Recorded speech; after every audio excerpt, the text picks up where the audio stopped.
मैं शाहीन बाग में हूँ। दिल्ली का शाहीन बाग वो इलाका है जहाँ पर 2019-20 में सीए के ख़िलाफ़ जो सबसे बड़ा प्रोटेस्ट हुआ था वो यहीं शाहीन बाग में हुआ था। ये सारे शोरूम जो आप देख रहे हैं, यहाँ पर ये फैक्ट्री आउटलेट है, शोरूम है अलग अलग कंपनियों के। ये सारे उस समय पर, क्योंकि यहाँ प्रोटेस्ट हो रहा था और सड़क जो है ये बंद हो गई थी, अभी तो देखिए सब कुछ यहाँ पर सामान्य दिख रहा है। लेकिन उस समय पर जब यहाँ प्रोटेस्ट चला था तो सारा जो ट्रैफिक था, ये जो रोड थी ये ही बंद कर दी गई थी। इसके ऊपर भी विवाद चला था कि जो प्रदर्शनकारी थे वो ये कह रहे थे कि हम तो एक ही जगह पे बैठे हुए हैं, एक साइड में बैठे हुए हैं, बाकी सारी रोड, दूसरी तरफ की रोड जो है वो पुलिस ने बंद की है। तो क्योंकि यहाँ पर रोड बंद हो गई थी तो ये जो शोरूम थे ये भी बंद हो गए थे। तो अब जब देश में सीए कानून लागू हो गया है तो आइए देखते हैं, दिखाते हैं कि शाहीन बाग में किस तरह का माहौल है और लोग क्या कह रहे हैं। ये तो मेन रोड था जहां पर प्रोटेस्ट चला था।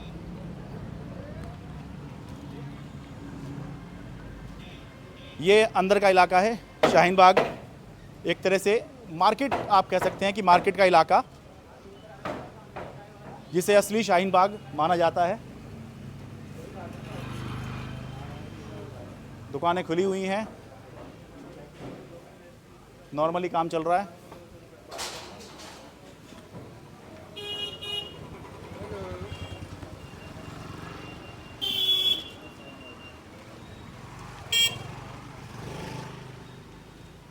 आपका क्या नाम हो भाई? फैज़ान भाई, आपको पता है सीए कानून देश में लागू हो गया है जी।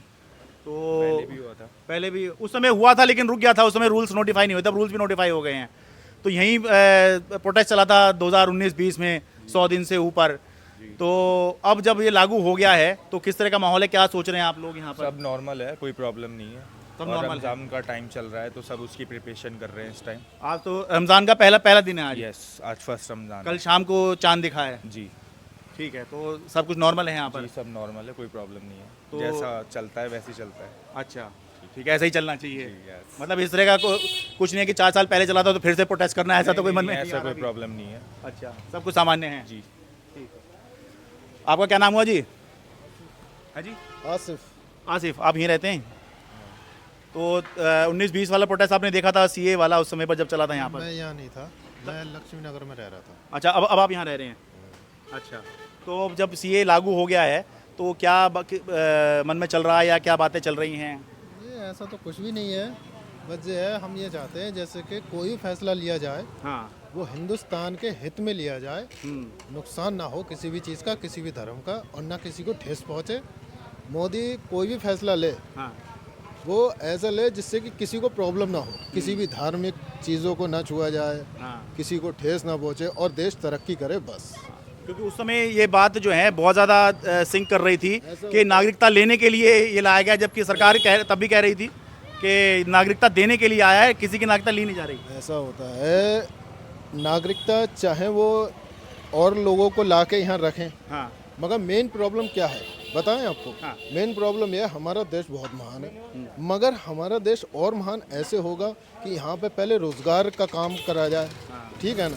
जो पढ़े लिखे बच्चे मैं देखता हूँ जो बीए करे हुए हैं, एमबीए करे हुए हैं, उन्हें नौकरियाँ नहीं हैं। मेरे यहाँ तो जाने कितने भैया ऐसे हैं जो पढ़े लिखे हैं, जॉब नहीं है, जॉबलेस बैठे हैं, तो उनको पहले इंतज़ाम करो।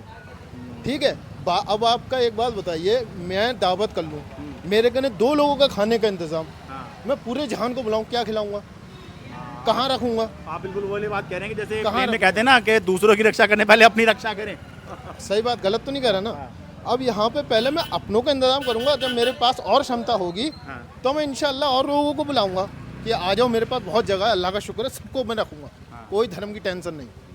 तो यहाँ पे पहले प्रधानमंत्री मोदी को ये इंतज़ाम करना चाहिए, समझ रहे हो ना?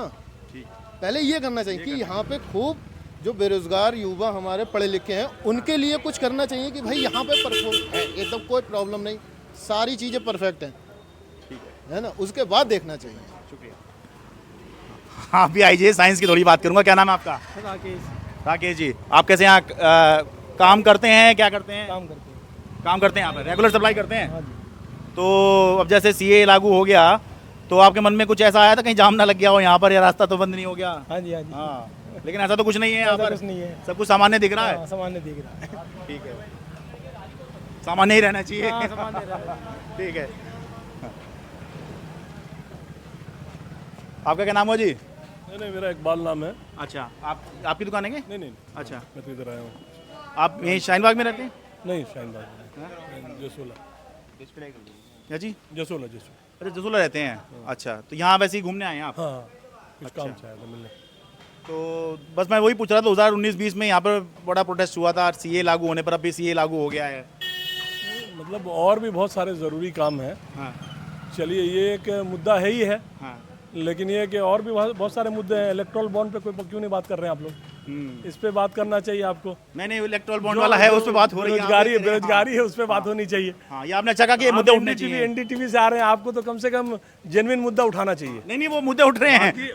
मैं आज एनआरसी है, ठीक है, जैसे ममता बनर्जी बोल रही है मेरे यहाँ लागू नहीं करेंगे, दूसरे स्टेट वाले कर रहे हैं, केरल में कर रहे हैं कि भाई ठीक है, आप अपना जो है, जो प्रायोरिटी बेस पे है, नौजवानों का मुद्दा प्रायोरिटी बेस पे है, उसको आप देखो पहले।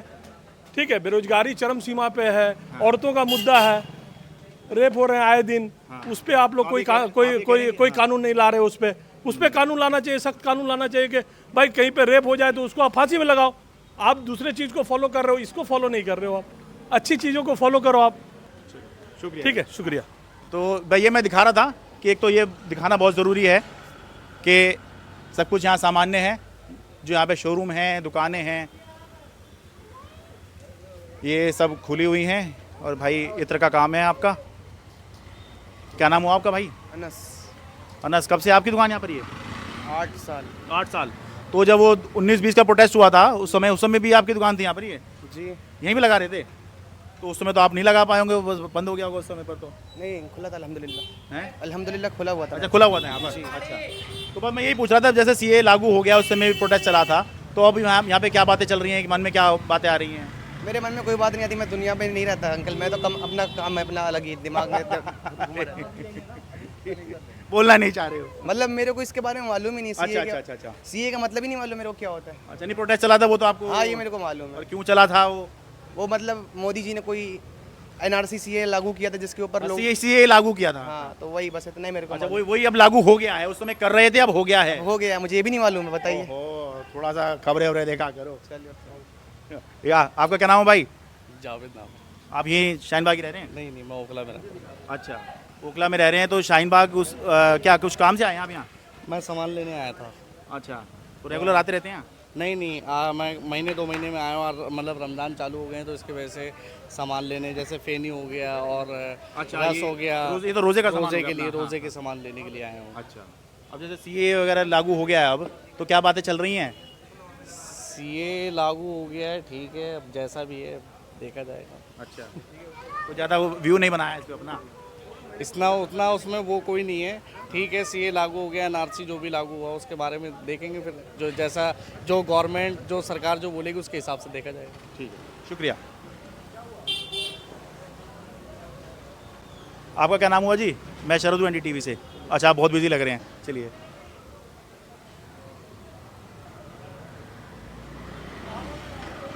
जब हम ये रिपोर्टिंग यहाँ कर रहे हैं तो उस समय पर पहला ही रमज़ान का रोज़ा है ये, और पहला ही दिन मान के चलिए, क्योंकि सोमवार शाम को सीए का नोटिफिकेशन हुआ है, लागू हुआ है सीए, उसके बाद ये पहला ही दिन है। और कुछ अब लेडीज़ दिख रही हैं मुझे, जो कि प्रोटेस्ट में भी रही होंगी। क्या नाम हुआ जी आपका? मैं अलीना। आप प्रोटेस्ट में भी रही हैं? जी जी, मैं प्रोटेस्ट जो में 2019-20 में था। जी हाँ, 2019 के 100 दिन तक चलने वाले प्रोटेस्ट में मैं लगातार वहाँ बनी रही हूँ। ठीक है, तो अब सीए लागू हो गया, उस समय लागू होने वाला था, अब लागू हो गया है, तो अब देखिए, क्या? लागू की अगर आप बात करें तो लागू तो ये 2019 में ही हो चुका था। लेकिन उसे इस वक्त उसका नोटिफिकेशन और उसको अप्लाई करने की बात जो इस वक्त की जा रही है, इस बात पर मुद्दा है। अच्छा, मतलब जो 2019 में कानून पास हो गया है, उसको इसी समय उछालने की क्या जरूरत पड़ रही है? पर ये तो है कि वो देर सवेर आना था ही, अगर संसद में पास हो गया है। हाँ, तो आना था, लेकिन आप ये देखते हैं ना, आप सिचुएशन देखिए, इलेक्ट्रल बॉन्ड की बात आती है तो वो अपना कोई ऐसा मुद्दा ले आते हैं जहाँ पे देश पोलराइज हो जाए। अगर कोई भी ऐसी बात आती है जहां पर देश को तोड़कर उनकी पावर में आ सकते हैं, तो वहीं पर वो कोई अपना ऐसा मुद्दा लाते हैं जहां पर देश को पोलराइज किया जाए, अपनी वोट बैंक्स को भरा जाए और वो फायदा उठा सकें। तो ये सीधे सीधे देश को पोलराइज करने की एक साजिश है, इलेक्टोरल बॉन्ड को दबाने की साजिश है, और अपना जो 2019 का काम हुआ था उसको आज लाकर वो क्या प्रूव करना चाहते हैं, ये सबके सामने है, सबकी नजरों में है। बाकी मैं देख रहा था अभी सब कुछ तो यहाँ पे सामान्य दिख रहा है। अभी सामान्य दिख रहा है और लोगों के बीच में और दिलो दिमाग में ये सब बातें चल रही हैं, क्योंकि आज पहला रोजा है, लोग अपने अपने कामों में व्यस्त हैं, लेकिन उनके दिल और दिमाग में सीएए और एनआरसी का जो 2019 से एक डर था, जो उस समय पास हो चुका था, और उसको आज तक उससे डरा कर लोगों को डराया गया, और आज ही इसी दिन इलेक्टोरल बॉन्ड के आने के बाद ही इसको क्यों नोटिफाई किया गया, सुप्रीम कोर्ट के फैसले के आने के बाद ही इसके ऊपर क्यों उछाल लाया जा रहा है। ठीक है। आपका क्या नाम हुआ जी? गनीज फातिमा हूँ। आप भी उस समय प्रोटेस्ट में शामिल थी जी? हाँ, आप थी उस समय में, मतलब यहाँ प्रोटेस्ट में बैठी थी आप भी? जी जी। तो अब उस समय तो लागू नहीं हुआ था ये, और कोरोना आ गया था, करीब 100 दिन के आसपास आपका आंदोलन चला था। तो अब जब ये लागू हो गया है तो मन में या फिर आप लोगों में क्या बात चल रही है? मन में कुछ नहीं, कोई डर दहशत नहीं है। इलेक्टोरल बाउंड से ध्यान हटाने के लिए इनका ईवीएम में भी लटका हुआ है, केस सुप्रीम कोर्ट में है। जज पहले बोला गया है ना कि उस पर जो एसबीआई का अपना जो है, वो तो इलेक्टोरल बॉन्ड का मामला है। तो बिल्कुल उससे ध्यान भटकाने के लिए ये ला रहे हैं कि पब्लिक इसमें लग जाए, आके बैठ जाए, दंगा हो, फसाद हो, पुलिस पकड़े, सारी पब्लिक का ध्यान उधर चला जाए। बट सीएए आने से मुसलमान को कोई दिक्कत नहीं है, क्योंकि है क्या, देश में बचा क्या, सब प्राइवेटाइजेशन हो गया, बैंक रप्ट हो गया, जितना लूटना था अंग्रेजों जैसे लूट चुके ये लोग। देंगे क्या, जिसको सीएए में नागरिक बना रहे उनको देंगे क्या? इतनी बड़ी आबादी है देश की, जहाँ युवा देखो जा रहा है इजराइल नौकरी करने के लिए, क्या अपने बच्चे को उस लड़ाई की जगह भेज दोगे, वहाँ टॉयलेट साफ करने जा रहा है, आप दूसरे को नागरिक बना रहे हो, उस नागरिक को दोगे क्या? और नागरिक बनाने के लिए एक कोई तरीका होता है ना, कि जैसे अब वो है सोनू निगम है, चाहे अक्षय है, विदेश से आए हैं, हमारे देश में एक्टर, प्लेयर, सिंगर या कोई बड़ा कॉर्पोरेटर बिजनेस करने आता है, उसको देश हमारा अच्छा लगता है तो बेशक उसको नागरिक बनाओ, देश में पैसे कमाएगा, देश को टैक्स पे करेगा और सहूलत देश प्रोवाइड करेगी सरकार। बट ऐसा कुछ नहीं है, आप किसको अपनी मर्जी से ले रहे हो, वो भी पाकिस्तानी को लोगे, वो भी मुसलमान को नहीं लोगे, धर्म के आधार पे कर रहे हो। इसका मतलब कि आरएसएस जैसा उधर आईएसआई के जो दंगई है, जो फांसीवादी लोग इकट्ठे करते हैं, ये भीड़ दूसरे लोग भी आ सकते हैं, जो मतलब जरूरी नहीं कि वो पीड़ित वाले हों, जो दूसरे लोग हैं, आतंकवादी हैं, बदमाश हैं, वो भी आ सकते हैं। बिल्कुल पीड़ित नहीं हो सकता, क्योंकि देखो हमारे जो बॉर्डर है वो बर्मा, श्रीलंका, नेपाल, चीन, अफगानिस्तान, जितने भी बॉर्डर हैं, प्लान करते हैं लोग, हमारे लोग भी गए होंगे। प्लान क्यों करते हैं? आप रोजगार के लिए प्लान करते हो या दंगा होता है तब जाते हैं? तो रिकॉर्ड तो होगा, इधर के लोग भी उधर गए होंगे और उधर के लोग भी इधर आए। तो हो ही सकते हैं, पीड़ित तो होते ही हैं। कोर्स यही तो बता रही हूँ कि दंगे के वक्त अगर जान बचाने को गए हैं तो वहाँ के गवर्नमेंट से बात करके उसकी सिक्योरिटी लेके उसको हैंड ओवर कर दो। आप नागरिक बना के उसको दोगे क्या? मतलब तो ये एक अहम बात आपने कही, मुसलमान में डर नहीं है। बिल्कुल कोई डर नहीं है, क्योंकि डर नहीं है तो फिर तो कोई बात ही नहीं है। बिल्कुल नहीं। केस कोर्ट में केस चल रहा है, 1 मिनट, कोर्ट में केस चल रहा है, सबरीमाला वाला केस दे दिया गया कि जो वो केस ले रहे हैं उसी पर डेट आएगा। आज तक कभी सुनवाई नहीं हुई। मेरे पास केस है, मैं पार्टी हूँ बाजाप्ते, सीएए एनआरसी के मसौदे लिखे गए हैं, कभी सुनवाई नहीं हुई। जब केस चल रहा है ऑलरेडी, उस पर कानून की लड़ाई होगी। पराचा है, बल्लाद मलिक है, कोर्ट में दे दिया गया है। कानूनी लड़ाई अभी वो इलेक्टोरल बॉन्ड और ईवीएम में लटके हुए हैं, उनसे निजात ये पालेंगे तभी तो इस मुद्दे पे पब्लिक को इसमें भटका रहे हैं, खुद उसमें फंसे हुए हैं। ठीक है। आपका क्या नाम है जी? जी, मेरा नाम गुड़िया मैडम है, मैं यहाँ की सोशल एक्टिविस्ट हूँ। तो आप उस समय प्रोटेस्ट में थी, शामिल थी? जी हाँ, मैं प्रोटेस्ट में थी। मैंने सब कुछ देखा, अपनी आंखों से देखा। प्रोटेस्ट एक्चुअली जब शुरू हुआ था 1 हफ्ते पहले हम ही थे उसमें, लेकिन हम पीछे हट गए थे। अभी आप किस मुद्दे पे बात करना चाह रहे हो? क्या यही अब वो जो उस समय लागू होने वाला था अब लागू हो गया है, तो वही मैं पूछ रहा था कि मन में क्या बात चल रही है? देखिए, हमारे मन में कुछ बात नहीं चल रही है, हम लोग बिल्कुल सिंपल है और सादे हैं और सही से रह रहे हैं। क्योंकि देखो ये सिर्फ पॉलिटिक्स है, आपको पता है ना, जो राम मंदिर बना है उस पर कितने साल तक बीजेपी ने वोट लिया, कई साल तक लिया, वो बना नहीं है अभी पूरा, उसका उद्घाटन कर दिया सिर्फ वोट के लिए। यहाँ भी यही है, का सीए करेंगे, है ना। यहाँ पर कुछ नहीं होने वाला है। जो जैसे रह रहा था वो वैसे ही रहता रहेगा, ना कोई बाहर जा रहा। हाँ, अगर बाहर का कोई आ रहा है, हमारे हिंदू कोई भाई है, उसे यहाँ पर वो लोग जगह दे रहे हैं तो मोस्ट वेलकम। लेकिन यहाँ के लोग कहीं बाहर नहीं जा रहे हैं, ये तो पॉलिटिकल मुद्दा है और कुछ नहीं है। हाँ, ये तो खैर वो पिछली बार भी कह रहे थे, अभी भी कह रहे हैं कि यहाँ के लोग बाहर नहीं जा रहे हैं। हाँ, यहाँ के लोग कोई बाहर नहीं जाएंगे, ये भी नहीं रहेंगे। ये वो देश के लिए है ही नहीं, वो विदेशी को अपने मनुवादी को लाना चाहते हैं। लेकिन एनपीआर देश के लिए बनाए हैं, उस एनपीआर के दरवाजे से, चोर दरवाजे से एनआरसी करना चाहिए। तो अभी आई देश नहीं का रहा। मुद्दा एनआरसी है, जाति के नाम पर जनगणना करो, जो करना चाहिए वो करना ही वो भी नहीं आ रहा था, उस पर मैं तो कुछ नहीं कहता, आप कैसे? बिल्कुल, मैं आपको बताना चाह रही हूँ, इन्होंने बोला था राम मंदिर बनाने के लिए, ठीक है, राम मंदिर बनाया। कुछ लोगों का कहना है कि मैडम रोजगार तो वहाँ भी मिल रहा है। आप एक बार बताइए, देश की जनता पढ़ी लिखी है, गांव तक में लोग पढ़े लिखे हैं ना। अब आप बताओ, कोई ग्रेजुएशन करके और कोई सीए बन करके मुहावरी क्या वो भजिया तलने के लिए बैठेगा? हाँ, मुहावरी जो वो प्रसाद बांटते हैं, प्रसाद बेचने के लिए बैठेगा? तो रोजगार किसको मिला? रोजगार तो उन लोगों को मिला है ना जो बैलून बेच रहे हैं, जो खिलौने बेच रहे हैं। पढ़े लिखे लोग कहाँ जाएंगे? फिर तो वो वही करेंगे ना, कॉफी बेचेंगे, चाय बेचेंगे। जैसे एनआरसी के टाइम वो सीए हुआ था, प्रोटेस्ट हुआ था, उसी में करा था। क्या हुआ? यहाँ पर ही कुछ नहीं होने वाला है। सिर्फ ये हिंदुस्तान को बर्बाद करने की राजनीति खेल रही है बीजेपी, और कुछ नहीं है। धर्म ही तो है, धर्म के अलावा क्या है? हम न रहेंगे तो इनकी सियासत नहीं। देखो मुसलमान आदम अलैहिस्सलाम जब से पैदा हुए तब से शैतान भी आया। हमको मिटा सके ये जमाने में दम नहीं, हमसे जमाना खुद है, जमाने से काम हम नहीं। अगर हम ना होंगे तो उनकी सियासत नहीं होगी।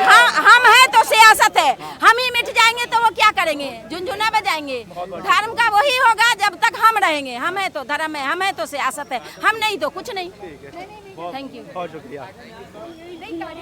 शाहीन बाग दिल्ली से अपने कैमरा सहयोगी जेवियर थॉमस के साथ मैं शरद शर्मा, एनडीटीवी इंडिया।